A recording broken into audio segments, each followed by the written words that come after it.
संचालक महोदय, एक शेर गया दूसरा शेर आया। ये मेरे शब्द नहीं है, भंवर दादा के शब्द है मेरे लिए 2014 में। दोस्तों, आज जो दिख रहा है, ये जो जन सैलाब दिख रहा है डूंगरपुर की इस आदिवासी धरती पर, आप सबको ये सफेद काले नीले पीले सफेद लाल पीले झंडे जितने भी दिख रहे हैं, गमछे दिख रहे हैं, उन सबको देखने महसूस हो गया है कि वास्तव में इस धरती पर ट्राइबल ही टाइगर है। और टाइगर अभी और टाइगर के भेड़ियों की नहीं चलती, लोमड़ियों की नहीं चलती, और ये छोटे मोटे दलाल तो ऐसे घूमते फिरते रहते हैं, इनसे डरने की जरूरत नहीं है उनको। ये तो आते रहेंगे और इनको हम लात मार के भगाते रहेंगे। दोस्तों, ये आदमी आम आदमी नहीं है जिसके लिए आज आप इकट्ठा हुए हो।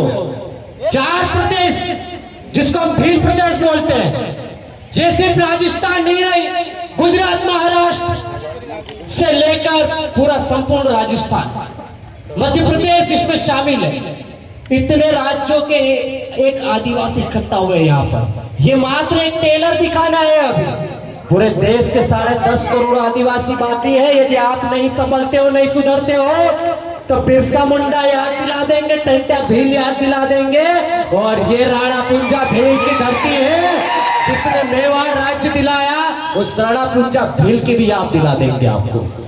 ये आंडू पांडू लोग नहीं है, ये मामूली खून नहीं है, ये 8.5% जिस डीएनए की बात कर रहे हो, ये इस धरती का मालिक है। क्या गलत किया भैया? राजस्थान की सरकार क्या कर रही है?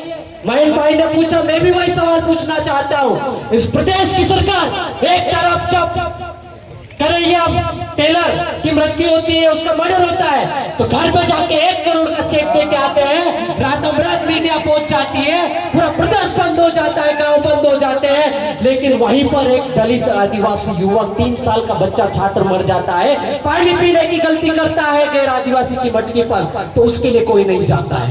इतना बड़ा षड्यंत्र, इतनी बड़ी व्यवस्था, इतना घोर अनर्थ हमारे समाज के साथ हो रहा है, इतना जबरदस्त शोषण हो रहा है, और उस शोषण के दौरान एक शिक्षक जिसकी जिम्मेदारी होती है, एक शिक्षक जो संविधान की शपथ लेकर जाता है स्कूल में, और वही शिक्षक अपने समाज को जगाने की बात करता है, हमारे समाज को सही दिशा देने की बात करता है, तो क्या गुनाह करता है?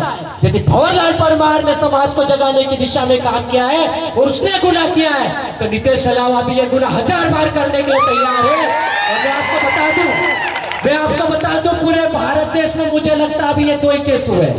सबसे पहले इस नितेश अलावा पटवारी का जो जोबट में प्रदर्शन हुआ था मध्य प्रदेश में साल भर पहले, और अब आया है डूंगरपुर में भंवर भाई परमार के लिए।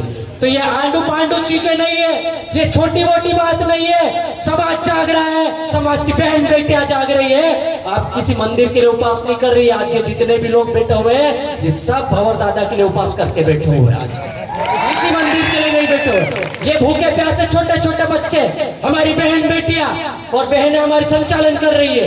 इधर से हमारे बड़े बुजुर्ग लोग तालियां बजा रहे हैं।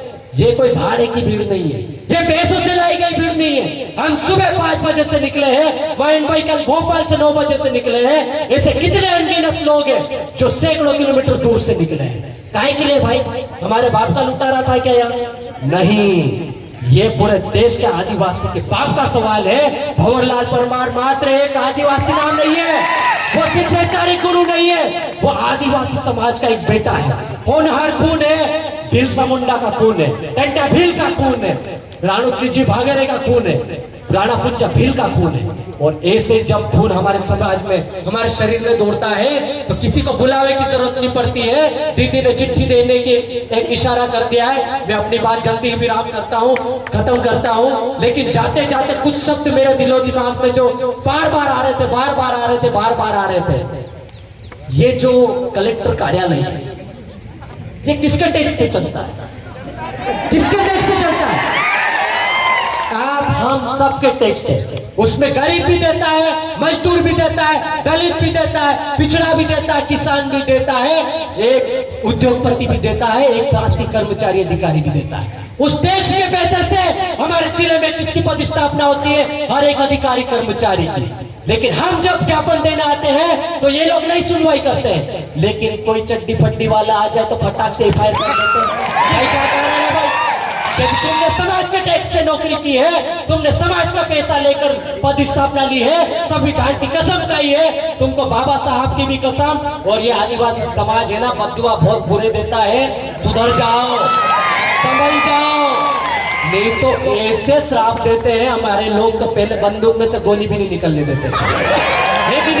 नहीं तो याद कर लो, मानगढ़ इसी प्रदेश में है, इसी प्रदेश में है, और वहीं से भंवरलाल परमार है। और यहाँ से लाखों की संख्या में भंवरलाल परमार पूरे देश में पैदा हो गए। किस किस को बर्बाद करोगे भाई? किस किस के ऊपर एफआईआर करोगे भाई? कितने लोगों का अंदर डालोगे? तो आपको ये बहुत बड़ी चुनौती है, चेतावनी है। अंतिम पंक्ति यही थी मेरी कि सुधर जाओ, संभल जाओ। ये 5 उंगलियां बराबर नहीं है, लेकिन संविधान की एक उंगली बहुत ही खतरनाक है।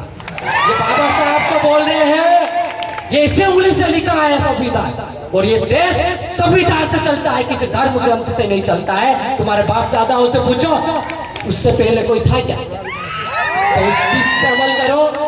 इस पेड़ की कसम आपको, आप अपना काम ईमानदारी से करें, आपकी रोजी रोटी की कसम है आपको, नहीं तो आपके बच्चे भी भविष्य में भूखे मरेंगे। और बता दूं मैं, हम भील प्रदेश है, ये भील प्रदेश जिस दिन बन गया ना, तो फिर पोस्टिंग के लिए भटकते रहो, फिर कोई बच्चा नहीं आएगा। उसका मुख्यमंत्री भी भंवरलाल दादा ही होगा, और हमारे जैसे छोटे मोटे कार्यकर्ता भी रहेंगे। तो हम सब गार्ड बांध के रखते हैं। आदिवासी समाज 1-1 इंच जमीन के लिए सर कटा देता है और 1 रुपए के लिए बस भी फोड़ देता है, ध्यान रखना। तो ये खून है हमारे अंदर, चिढ़ाओ मत, परेशान मत करो, और ज्यादा परेशान करोगे तो फिर टंटा बिरसा बन जाएगा, तो फिर हम संभाल नहीं पाएंगे। तो बहुत बहुत धन्यवाद। जाते जाते अंतिम नारा जय जोहर का नारा है। भारत देश हमारा है। पीछे किसी का नहीं हो तो बैठ जाना। जय जोहर का नारा है। भारत देश हमारा है। और जय जोहर का नारा है। भारत देश हमारा है। बहुत धन्यवाद।